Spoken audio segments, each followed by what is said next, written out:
there's no room for this conversation about like what we're doing and what they can do better and, criticism. First we need to figure out securing our rights and our livelihood.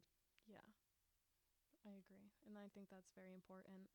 And I think there's so many ways that people change their appearance or change their personality and all this stuff to better represent who they are. Like their favorite color is purple, so you dye your hair purple. So what's the difference between changing your pronouns from she to they or from they to he or something like that? Like, why is that so different to people and so radical to people rather than maybe cutting your hair, like wearing some makeup, changing the way you dress? We do all these things to show who we are, what we like, how we want to represent ourselves. But for some reason, I just think people think way too deep into things like pronouns. You know what I mean? That can be true. I think that, and like not to get all sociology on you, but I think that when it comes down to it, this is all a narrative of control. When the world is binary, we can know exactly what to expect of you based on the gender you were assigned at birth. There is a certain mold for you to fill, and by choosing to cut your hair and dye it purple and add they to your pronoun set, you are not conforming to that. Yeah. And that is not okay. I think that it is important for us to show up for ourselves with this radical self-love and make it okay. Yeah, and in the past, like in literally only like 30 years ago when like someone who identifies as a woman would cut their hair short, like people thought that was crazy. And so it's like, I don't know. I think one day hopefully we'll just totally get there, but I think little by little hopefully we're inching towards some good progress. I hope so too.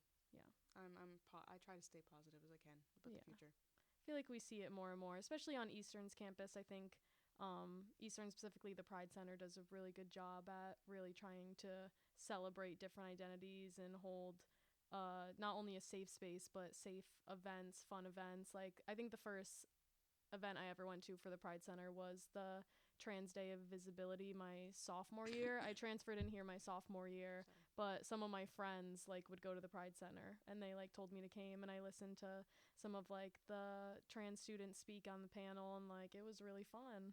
That's really amazing. Yeah, and it was just fun to like, I don't know, hear their stories too. Like, it's different to hear a story from someone online and to hear a story from someone you sit next to in class. It can like make a much bigger impact, I think. Yeah. Anything else you want to talk about? That's all I had prepared myself. All right. I think that it would be really powerful for me to live on a campus that I can confidently say celebrates trans people. I think that would be very pivotal. And I would like to see us kind of continuing to move in that direction. Yeah.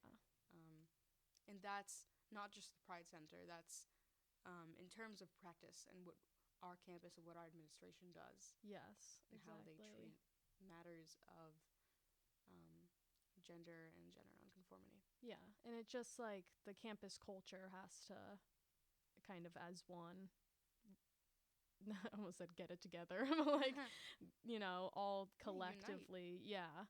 And it has to be like woven into who we are as a school and who we are as students, educators, future educators, stuff like that. Because, basically. Yeah, Eastern loves trans people. That's what I would want to say.